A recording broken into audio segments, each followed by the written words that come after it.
Hi guys, happy Monday everyone, although every day feels like a Monday. Okay, so this lockdown lesson we're going to talk about just answering a question that somebody sent me in. So there was a question about a puppy, well, more of a kind of adolescent, a 5-month-old dog that is shying away from the harness and the lead. Um, when they're going for a walk, and this has always been the case since he was a puppy. They see a little bit of an improvement, but it's very slow, and just ask for some advice on it. So, a couple of things here. I think we get a puppy and we're so excited about taking them for their walks that a lot of the times people haven't brought them outside unless they're fully vaccinated and ready to be on the floor and start walking around. So the first experience that those pups have with the outside world is when they have their harness on, when they have their lead on. And for some of them, you may not have put that equipment on them before. So you're bombarding them with new information. So you're putting a harness, and sometimes the harnesses are really quite thick, and are covering a good bit, nearly half of the puppy's body.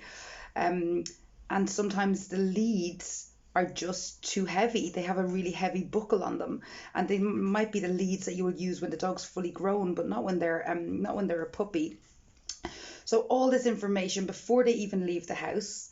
And then they leave the house into this new environment, and everything new is scary. We need to build up our confidence with new environments. That goes for us as well, before we feel safe and confident in it. So I think sometimes people are thinking words and labels maybe that I get thrown out a lot, said to me is, oh, my dog's very stubborn. He doesn't want to move. When we go out on a walk, she'll just lie down. And it's not really stubborn, especially at that age. It's not being stubborn at all. It's just that lack of confidence and that lack of experience with that situation.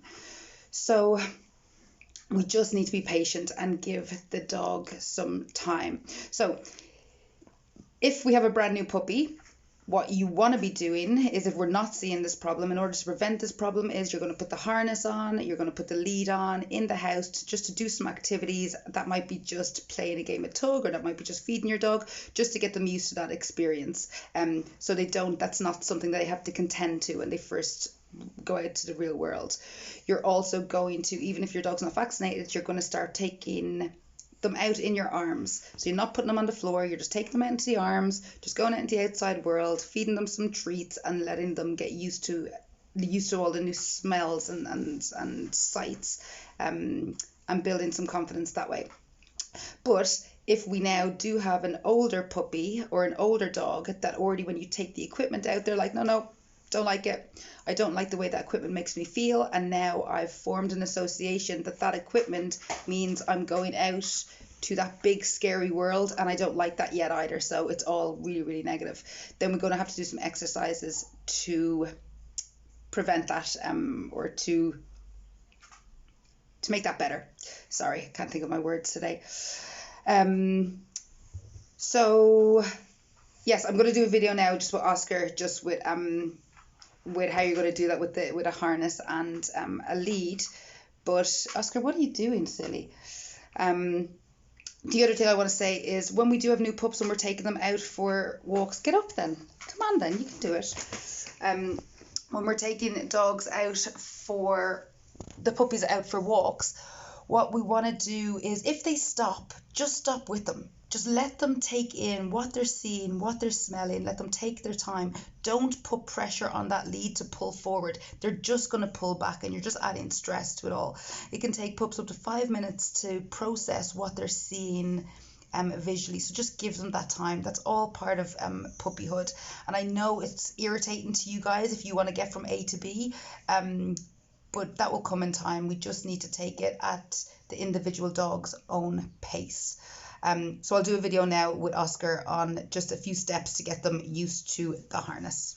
You want to do some work? Oh. Now, so you can't see my face, but that's okay. You don't need to see my face. You can just see Oscar. So this is the lead I'm talking about. So see this, it's a really light clasp on it. So that's the kind of one that you want to be putting on puppies. And this is the one I use with Oscar even now in adulthood, because I like lightweight ones. Harness. So again, now this harness is filthy and it's covered in sand, but this is the harness that I use with him. It's nice and thin, it's lightweight. I want the dogs to be as naked as possible, so I don't like those big giant harnesses that cover a lot of the dog's body, because I don't want it to restrict movement in any way. But yeah, okay. So if I have a dog that is not liking this, I want to get him used to it. So I've got some treats in my pocket. All I'm going to do is present it and feed. Oh, sorry, babe. Present and feed. Present and feed. So I'm going to move this along really fast, but if your dog is nervous, when you take out this, you might see that he might move back. So you're not going to move towards the dog. You're just going to pick it up and feed. Pick it up and feed. And you're going to move at your dog's own pace. So there and feed. What can be very daunting for the dog is that this harness needs to go over the dog's head. So that can be a step as well. So now I'm going to move a little bit closer. Yes. And I'm going to feed when his muzzle's inside. And he can nearly move into the harness rather than me going over. Good boy.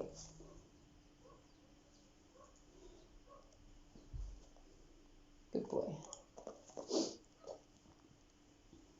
Good boy. Good boy. And the next step is I'll let it drop on him. Good. Good boy. And now while it's on him, I might feed a few treats. Good job. I'll take it off and put it down again. Now I'll take it up. His head will go through it. Even through. I'll pop it down, feed some treats, and take it off. Okay, once I've done lots of that, I'm going on to the next step, which is me fastening it. So this is a big step. So you're going to do lots of reps of those steps prior to doing this actual one. So head goes through, goes on him. Good boy. I'll feed him one there. And now I'm just going to scatter some on the ground so he has time to get them while I need my two hands to fasten. Good boy.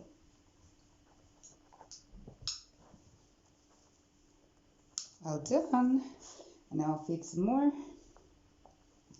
And this stage is especially important if the dog doesn't like the sensation of this piece of equipment being on him. So I want to feed while the equipment is on him. And then I want him to know that when the equipment is off him, nothing happens. He doesn't get the good food. He only gets it when that equipment is on him. Come true? Good boy. And even Oscar being the age that he is now, I still don't even think he likes, he doesn't hate it, but he doesn't like when I hover over him and try to lean over and fasten stuff on him, because it's quite invasive, isn't it? So don't really take anything for granted. Good boy.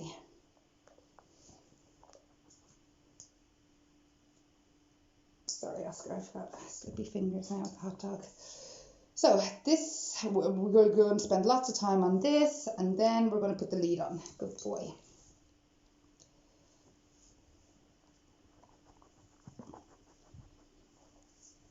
Now, if your young dog, like Oscar wouldn't mind, but if your young dog finished what was on the floor, you want to maybe just scatter some more, just because you don't want. Good boy. Now the lead is going on. Generally, it's the harness that they have a problem with, because that is put on quite invasively, and they don't have a problem with the lead. But if they do, again, you can do this very slowly. I think what the biggest part is of putting on the lead, I think a lot of people get quite, lie down for a second and I show them, down. People tend to have to hold the tug on the harness a bit or turn the collar a bit in order to actually get the lead on. So that's quite invasive for the dog. So just be mindful of that. Just pop a few treats down, attach the lead, and we're good to go. So do this exercise as a separate exercise to walking. This is just one of the training exercises you're going to do. Put the equipment away. Oh, let me see you again. Put the equipment away and don't go for a walk. So this is especially important for the dogs, actually, the young pups that aren't enjoying walking yet. So this is just one of your daily activities that you do with your dog, just like feeding them their dinner, or better still, feed them their dinner this way, so you don't feel like it's time that you don't have, or extra calories or treats, if you're being quite sensitive about that. But look, any questions, give me a shout, put them in the comments below. And again, if there's any other things that you guys want my advice on, let me know. I do have a list of stuff that people are after emailing or messaging me in about that we'll work through over the next few days and weeks. Have a good day.